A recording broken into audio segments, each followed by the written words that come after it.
Segala sesuatu harus diketahui. Mengetahui sesuatu namanya persepsi, dan jalan untuk menuju persepsi adalah definisi. Ilmunya bernama ilmu terminologi. Assalamualaikum warahmatullahi wabarakatuh. Alhamdulillahirabbil alamin.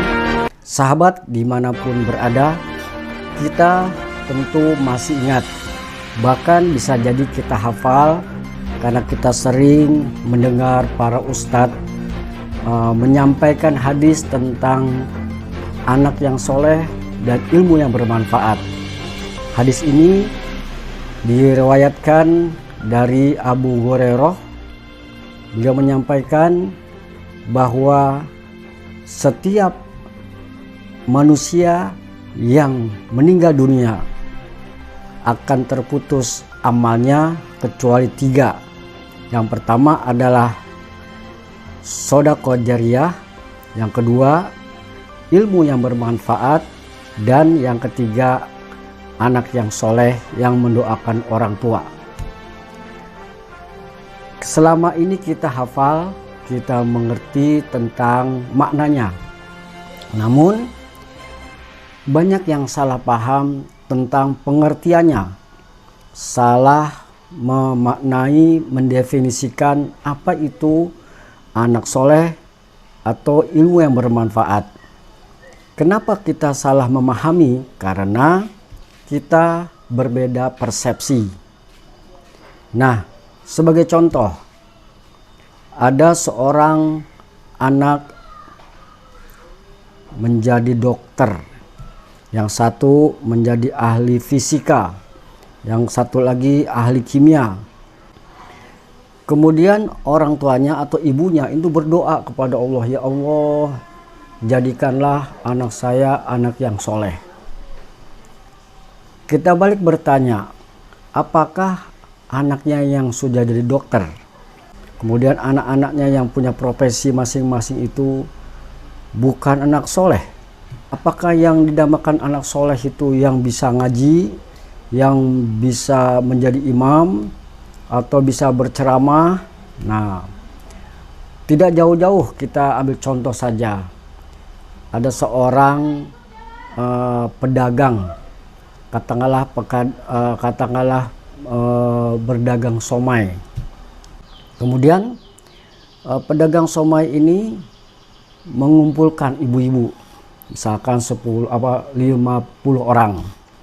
Ibu-ibu dikumpulkan, kemudian ibu-ibu ini dilatih ya bagaimana cara membuat somai, bagaimana komposisi bumbu-bumbunya untuk mencapai standar rasa yang ia miliki. Kemudian ibu-ibu ini awalnya diberi modal, kemudian ibu-ibu ini menjual somai-somainya, dan akhirnya somainya itu laku dan ibu-ibu ini dapat meningkatkan penghasilan dan dapat mensejahterakan keluarganya.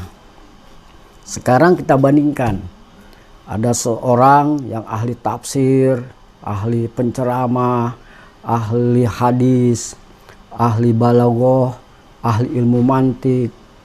Dia berceramah, koar-koar. Kemudian turun dari ceramah, dia menggiring jamaahnya untuk melontarkan kebencian dan membakar gereja. Sekarang mana yang lebih bermanfaat? Apakah tukang somai? Apakah si ustadz ini yang menjadi provokator, yang membuat situasi jadi tidak nyaman di masyarakat? Apakah kita bisa menjamin dengan satu paham kita bisa jadi damai? Sekarang saya kasih tahu Bung, bahwa selama kita masih punya KTP Indonesia, maka inilah yang menjadi rumah kita, yang perlu kita rawat dan perlu kita jaga. Nah, soal persepsi ini perlu kita gali, perlu kita dalami. Untuk itu ada ceramah dari Profesor Dr. Buya Syakur Yassin MA. Mari kita saksikan. Apakah yakin dengan kesamaan agama Anda bersaudara? Yang membuat kita bersaudara ada kewarganegaraan ini kok. Ya, nasionalisme ini kok. Apa satu agama tidak bermusuhan? Saling bunuh-membunuh. Yang bunuh-bunuhin orang Syiah siapa? Orang ahli sunnah. Yang bunuh orang sunnah orang Syiah. Orang siapa? Orang Mu'tazilah. Mu'tazilah, Qadariyah, Jabariyah, Murji'ah saling bunuh-membunuh sih sampai sekarang. Bersaudara enggak? Kejam kok. Ya sudah, kalau itu sudah tidak efektif, ya sudah kita membuat persatuan kita, persaudaraan kita, kesamaan keluarga negaraan, satu bangsa, satu negara, satu tanah air, satu bahasa. Namanya Indonesia. Aku udah saudaramu, selesai. Bisa nggak sih kita bersaudara? Ya kan agamanya Anda agamanya A, ya perginya ke sana. Anda agama itu sana. Kita negara kita tinggal bersama, kita rawat bersama-sama, itu aja persoalannya kok. Ya, jadi artinya kembali lagi bahwa ilmu pengetahuan yang yang mapan, yang kokoh roseh, itu yang betul-betul memberi manfaat kepada dirinya, bisa merubah perilakunya. Ya, saya sendiri juga saya tidak mengerti, tapi ini yang bercerita istri saya, Buya ini sebetulnya wataknya mah keras. Hanya karena ilmunya saja dipoles-poles, akhirnya kelihatan lembut. Oh, jadi kalau begitu berarti ilmu saya mempengaruhi diri saya, merubah pribadi saya dari yang tadinya kasar menjadi lembut. Itu yang bermanfaat. Dengan ilmunya seseorang, Pak Tato mungkin dulunya dasarnya mengemedit, tapi karena berilmu jadi dosen YIM, akhirnya loman. Dengan ilmu pengetahuan tentang gizi, akhirnya Anda selama ini alhamdulillah diparingi sehat walafiat. Beli pernah mencret, beli pernah diare, karena makannya hati-hati, tahu ini vitamin, ini protein, segala macam, paham semuanya, kan begitu. Dan ilmu juga untuk yang lain, ya, pada masyarakatnya, itu ilmu yang bermanfaat. Jadi selama ini jangan Anda mengatakan bahwa yang berilmu itu hanya orang yang bisa ngaji. Jadi artinya kita kembali lagi. Mungkin salah persepsi dari awal kita nih. Karena dulu kita belajar agama melalui proses indoktrinasi. Ya kan? Dengan dressur, dengan indoktrinasi, bukan dengan mengembangkan daya menalar. Makna soleh nggak jelas. Wawaladin solehin yadullah, anak yang solehnya bagaimana?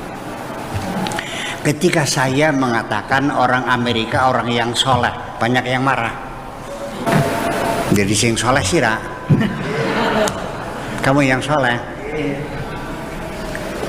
Ketika ada seorang buruh namanya Marsina, ini ceritanya dulu.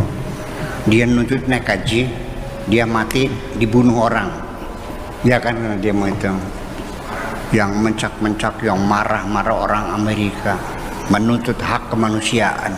Masa buruh nikaji nggak boleh dibunuh sih, gimana lagi? Ya, dia kan bukan ponakannya Ronald Reagan, bukan menantunya George Bush.